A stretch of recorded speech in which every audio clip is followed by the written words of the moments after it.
kid in this school gets a free breakfast and a free lunch every day. When you talk about how much money the city gets to make those meals, once you take out labor costs, it's about 90 cents per student for breakfast.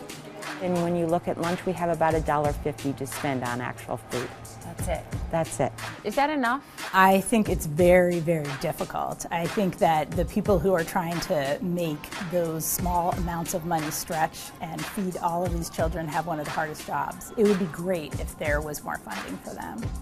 Marlene Schwartz is the director of the Rudd Center for Food Policy and Obesity. There are a lot of districts across the country where the rates of poverty are so high in that district that it's just appropriate to provide free breakfast and lunch for everyone.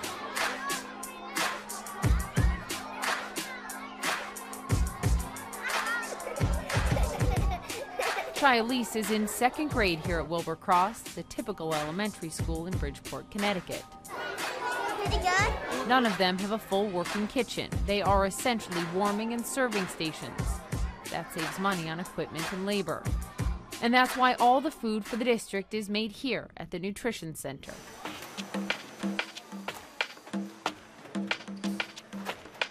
Meatballs are on the menu. Meatballs are on the menu. We're doing 13,000 servings of meatballs. The U.S. government spent $16 billion last year feeding more than 19 million children free breakfast and free lunch.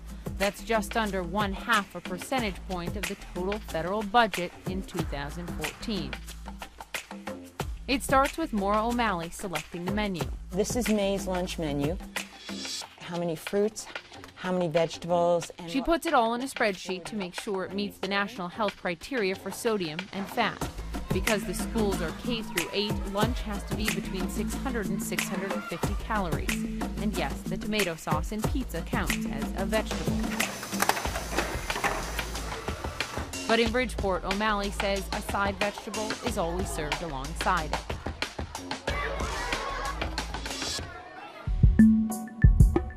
Walking through here, I see sugary cereal, Cinnamon Toast Crunch, Crunch Mania. Is that a healthy breakfast? These products are all designed for the school market.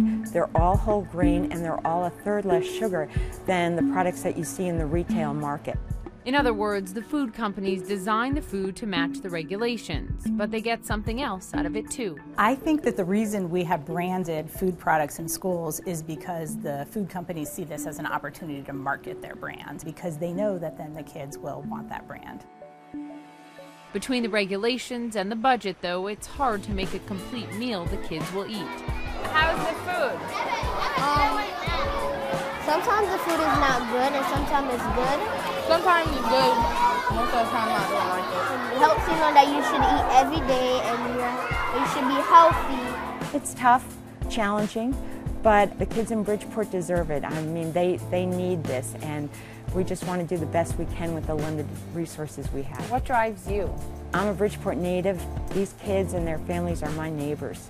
Waith Mitchell went to school at Wilbur Cross. That's right. Now he works preparing meals for the students, including his own son. Is there more need now among the kids than when you were a student there? There's always going to be need in a low-income neighborhood. The student or the young child will say something to a cafeteria worker that they wouldn't normally say to a regular teacher. What do you hear from these kids?